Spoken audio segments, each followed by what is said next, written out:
Mister Sudheer sir, నమస్కారం. ఇవాల్టి రోజుల్లో గనక చూస్తే ప్రతి స్టూడెంట్‌కి పేషెన్సీ లెవెల్స్ చాలా తక్కువ అని చెప్పొచ్చు సార్. కొన్ని రోజులు కాదు, కొన్ని నిమిషాలే ఉండడం కష్టమైపోయింది. అలాంటిది వాళ్ళు కాంపిటీటివ్ ఎగ్జామ్స్‌కి ప్రిపేర్ అయ్యే ప్రాసెస్‌లో ఒక సక్సెస్‌ని చూడాలి అనుకుంటే, వాళ్ళు అనుకున్న సక్సెస్‌ని చూడాలి అనుకుంటే పేషెన్సీ ఎంత అవసరం అంటారు? పబ్లిక్ సెక్టర్‌కి, ప్రైవేట్ సెక్టర్‌కి డిఫరెన్స్ ఇదేనండి. Private sector just like that ఇలా అయిపోతుంది. హ్మ్. అంటే ఇవాళ మార్నింగ్ అనౌన్స్ చేస్తారు. ఆఫ్టర్‌నూన్ డ్రైవ్ పెడుతున్నాము అని. రిటన్ ఎగ్జామ్ ఉంటుంది. సాయంత్రానికి రిటన్ ఎగ్జామ్ రిజల్ట్ ఇస్తారు. హ్మ్.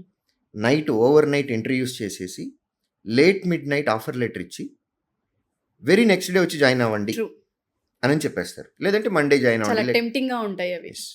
వాళ్ళు ఇచ్చే ప్యాకేజ్లో కూడా నంబర్స్ సిటీసీ ఇస్తారు, ఇయర్లీ ప్యాకేజ్. హ్మ్. అందులో నుంచి అన్ని కట్ అవుతూ వస్తూ ఉంటాయి. చాలా అట్రాక్టివ్ నెంబర్స్ ఉంటాయి. దానికి పేషెన్స్ అక్కర్లా. జస్ట్ లైక్ దట్ ఇలా అయిపోతుంది. When you want to enter into public sector, that may be state government అవ్వచ్చు, సెంట్రల్ గవర్నమెంట్ అవ్వచ్చు, పబ్లిక్ సెక్టర్ కూడా అవ్వచ్చు. ఏదైనా సరే 2 క్వాలిటీస్ కావాలండి. Hmm. Number 1 patience, number 2 consistency. ఈ జనరేషన్ అనే కాదు, ఏ జనరేషన్లో అయినా సరే దెర్ ఆర్ 2 ఎగ్జామ్స్. హ్మ్. 1 అకాడమిక్, 2 కాంపిటేటివ్. అకాడమిక్లో నుంచి మీకు సర్టిఫికేట్ వస్తుంది. హ్మ్. కాంపిటేటివ్లో నుంచి మీకు ప్రతి నెల జీతం రావడానికి సంబంధించిన ఒక ఆఫర్ లెటర్ వస్తుంది. ఇక్కడ నుంచి వచ్చేటటువంటి ఆఫర్ లెటర్ వారు రిటైర్మెంట్ అయ్యేంత వరకు హ్మ్. ప్రతి నెల వారి కుటుంబానికి కావాల్సినటువంటి జీతం ఇచ్చే లెటర్ ఇది. అకాడమిక్స్లో 100 అవుట్ ఆఫ్ 100 మార్క్స్ అనేవి ఎంతమంది రాస్తే అంతమందికి వస్తాయి. హ్మ్. బట్ కాంపిటేటివ్లో ఒక ఉద్యోగం అనేది ఒక మనిషికే వస్తుంది. ఎంతమంది రాసిన నోటిఫికేషన్ వచ్చినప్పుడు ఎన్ని వేకెన్సీస్ ఉన్నాయో అంతమందికి మాత్రమే ఉద్యోగాలు వస్తాయి. అవును. ఈ ఎగ్జాంపుల్ ఎందుకు చెప్పాను అని అంటే, ఇప్పటి వరకు సక్సెస్ అనేది చూస్తూ వచ్చారు. హ్మ్. Right from 10th class, intermediate, graduation, Yes. ప్రతి ఎగ్జామ్, ప్రతి సెమిస్టర్ అన్ని సక్సెస్లు చూస్తూ వచ్చారు. ఫెయిల్యూర్స్ చూసిన వాళ్ళు చాలా తక్కువ తక్కువ మంది మంది. ఉంటారు. Maybe 2 to 3%. అది 10th అవ్వచ్చు, 10th నుంచి గ్రాడ్యుయేషన్ వరకు. But when it comes to competitive exam, out of 100% exam రాసే వాళ్ళల్లో 98% ఫెయిల్యూర్స్ ఉంటారు. వా! 1 to 2%కి మాత్రమే ఉద్యోగాలు Yes. వస్తాయి. సో ఎగ్జాక్ట్ రివర్స్ కేసు ఇది కాంపిటేటివ్ అనేది, ఉద్యోగం తెచ్చుకోవటం హ్మ్. అనేది. హ్మ్. సో 98%లో ఉండటానికే స్కోప్ ఎక్కువ ఆస్పిరెంట్కి. 100 మందిలో ఇద్దరికి మాత్రమే ఉద్యోగాలు వస్తున్నాయి. మిగతా 98 మందికి ఉద్యోగాలు రావు. Yes. సో పర్సంటేజ్ 98 ఎక్కువ ఉంది. ఫెయిల్యూర్కి పర్సంటేజే ఎక్కువ ఉంటుంది ఇక్కడ కాంపిటేటివ్ కాంపిటేటివ్ ఎగ్జామ్. ఎగ్జామ్స్‌లో. కాబట్టి ఫస్ట్ టైం ఫెయిల్యూర్ చూసినప్పుడు దట్ టు కాంపిటేటివ్ ఎగ్జామ్స్, ఈ పబ్లిక్ సెక్టర్ ఎగ్జామ్స్కి ఫేజెస్ వైజ్గా ఉంటాయి. టైర్ 1, టైర్ 2 ఇంటర్వ్యూ, లేదా prelims, mains interview, CBT 1, CBT 2, CBT 3, ఇట్లా రకరకాల స్టేజ్లు ఉంటాయి. ఈ స్టేజ్లో ఎక్కడో ఒక చోట పోతుంది మనకి. దానికే ఛాన్సెస్ ఎక్కువ ఉన్నాయి. ఫస్ట్ టైం ఫెయిల్యూర్ చూసినప్పుడు డిమోటివేట్ అవ్వకూడదు. ఫెయిల్యూర్ రావటానికే ఎక్కువ పాసిబిలిటీ అనేది మైండ్లో పెట్టుకొని ప్రిపేర్ ఫర్ ద వరస్ట్. ఇది కాకపోతే నెక్స్ట్ ఇంకొక నోటిఫికేషన్కి అప్లై చేద్దాం. బట్ నెక్స్ట్ నోటిఫికేషన్కి వచ్చే లోపు మనము ఏం ఇంప్రూవ్ చేసుకోవాలి అనేది మనం మెంటల్గా ప్రిపేర్ అవ్వాలి. కాబట్టి పేషెన్స్ అనేది అట్మోస్ట్ ఇంపార్టెంట్. రెండోది, పబ్లిక్ సెక్టర్ నోటిఫికేషన్ ఏదైనా సరేనండి, ప్రాసెస్ మినిమం 8 months నుంచి 1 year వరకు పడుతుంది. ఇది కాన్స్టిట్యూషనల్ రూల్ అండి. మనకి నోటిఫికేషన్ ఇప్పుడు ఇచ్చేసేసి రేపు పొద్దున్న ఎగ్జామ్ పెడతాము అని అంటే ఒప్పుకోదు. మన రాజ్యాంగం ఒప్పుకోదు. దానికి మినిమం టైం పీరియడ్ ఉంది. ఆ నోటీస్ పీరియడ్ ఇవ్వాలి, అప్లై చేసుకోవడానికి టైం ఇవ్వాలి, ఆ తర్వాత ఫస్ట్ ఫేజ్ ఆఫ్ ఎగ్జామ్ పెట్టాలి, దాని రిజల్ట్ ఇచ్చిన తర్వాత మళ్ళీ కొన్ని రోజులు గ్యాప్ ఇవ్వాలి, తర్వాత మళ్ళీ నెక్స్ట్ స్టేజ్ ఆఫ్ ఎగ్జామ్ పెట్టాలి.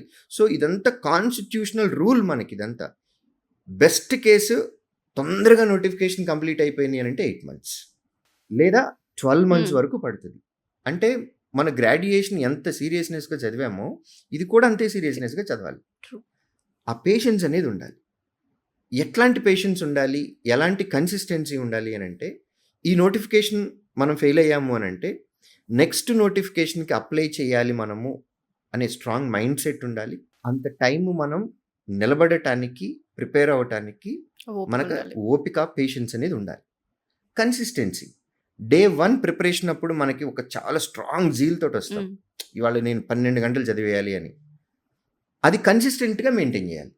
ఎప్పటి వరకు మెయింటైన్ చేయాలి అనంటే, మనం అనుకున్న ఈ ఆఫర్ లెటర్ ఉంది గదా! హ్మ్. ఈ ఆఫర్ లెటర్ మన మెయిల్‌కొచ్చేంత వరకు. బా! అప్పటి వరకు మనకి ఆ కన్సిస్టెన్సీ ఉండాలి.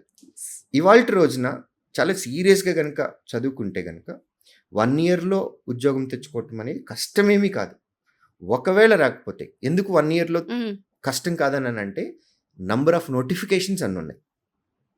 ఒక నోటిఫికేషన్ కాదండి. బోలెడన్ని నోటిఫికేషన్స్ ఉన్నాయి. అవును. సో, ఒక గ్రాడ్యుయేట్ ఎప్పుడైనా సరే, నేను ఈ మధ్య కాలంలో ఒక టీచర్‌గా నాకు చాలా ఇవి వస్తా ఉంటాయి. ఏంటంటే, నాకు రైల్వే ఏఎల్‌పీ అంటే ఇష్టమండి. హ్మ్. హ్మ్.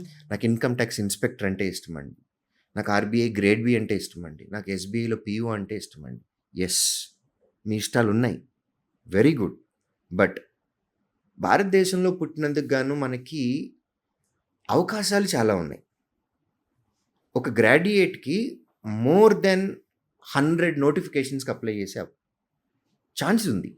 సో, అవకాశం ఉన్నప్పుడు ఫస్ట్ అప్లై చేద్దాం. అన్నిటికీ అప్లై చేద్దాం. నేను బీటెక్ చదివాను. నాది క్లర్క్ రేంజ్ కాదు. Yes, I know. Me range వేరు. బట్ స్టిల్ ఒక ఉద్యోగం తెచ్చుకొని పెట్టుకుందాం.